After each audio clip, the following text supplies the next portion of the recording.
Kashmir ICDS Supervisors Union, department of social welfare, जिसमें कि एक बहुत बड़ा विभाग जो काम कर रहा है, जिसको कि पोषण के नाम से हम सभी जानते हैं।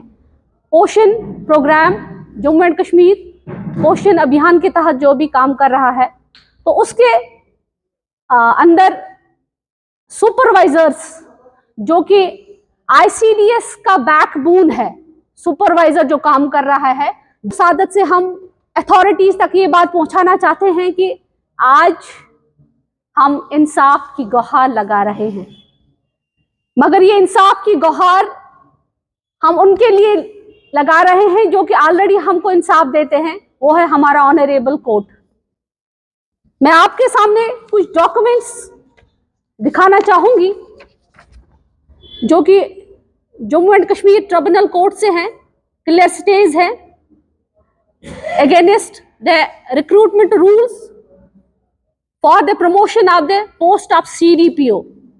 मैं आपको बताना चाहूंगी कि हमारे डिपार्टमेंट में जो सुपरवाइजर काम कर रहा है वो कई डिकेड से विक्टिम है, क्योंकि जो हमारे रूल्स फ्रेम किए गए थे 2007 और 2009 में, हमारे जो रूल्स फ्रेम किए गए हैं gazetted rules Jammu and Kashmir service recruitment rules 2007 और हमारे Jammu and Kashmir recruitment rules non gazetted in 2009 जो कि हमारी प्रमोशंस को कैटर करते हैं, वो बिल्कुल बायस्ड बनाए गए हैं उस टाइम।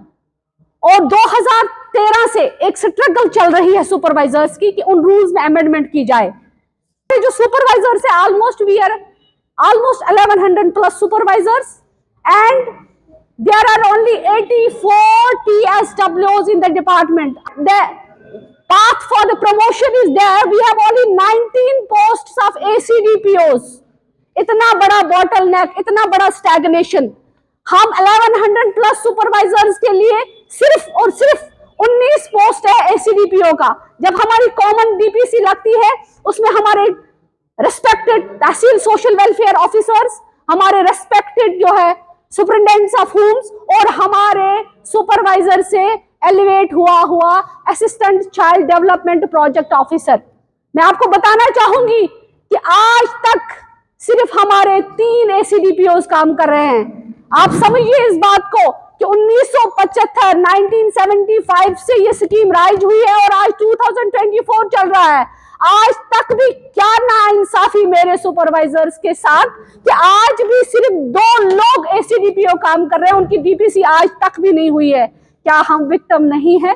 मैं आपके सामने ऐसी कई अनगिनत एग्जाम्पल्स दे सकती हूँ कि हमारे ही भाई, हमारे TSWs तहसील सोशल वेलफेयर ऑफिसर्स या हमारे सोशल वर्कर्स जिनको कि आज TSWs बनाया गया है, जिसमें कि डायरेक्ट भी लोग आते हैं, वो तो पता नहीं कितने सारे प्रमोशंस लेके, मैं तो अब मेंशन भी नहीं करना चाहती हूँ। My friends, my colleagues will understand that a person from the orderlies, that a person from the post of the cook is right now at TSW, and my direct supervisor is still, and my sisters who had been recruited in 1980s and 1990s, they are still suffering. They had not been given the permanent post of CDPO. Is this not an injustice? This is a call for the justice.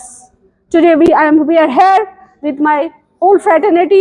We are representing the supervisors. This is a call for justice for everybody. There is a transparency, there is a justice, but where is it?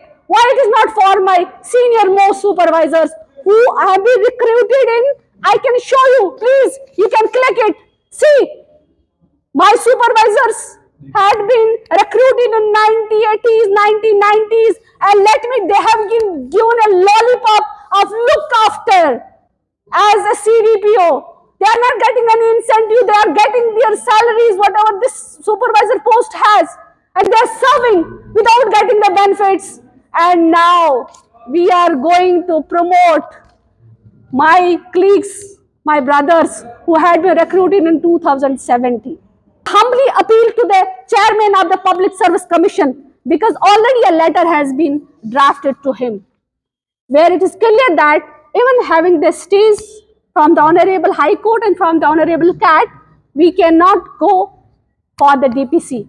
So this DPC should be stopped for further, and so that I am not telling that इस DPC को रोकने से मेरे supervisors को कोई justice मिलेगा, मगर at least हमें एक राहत मिलेगी जब तक ना हमारे रिक्रूटमेंट रूल्स जो कि 2007 में फ्रेम हुए हैं, जो कि 2009 में फ्रेम हुए हैं, जब तक उनको अमेंड नहीं किया जाएगा.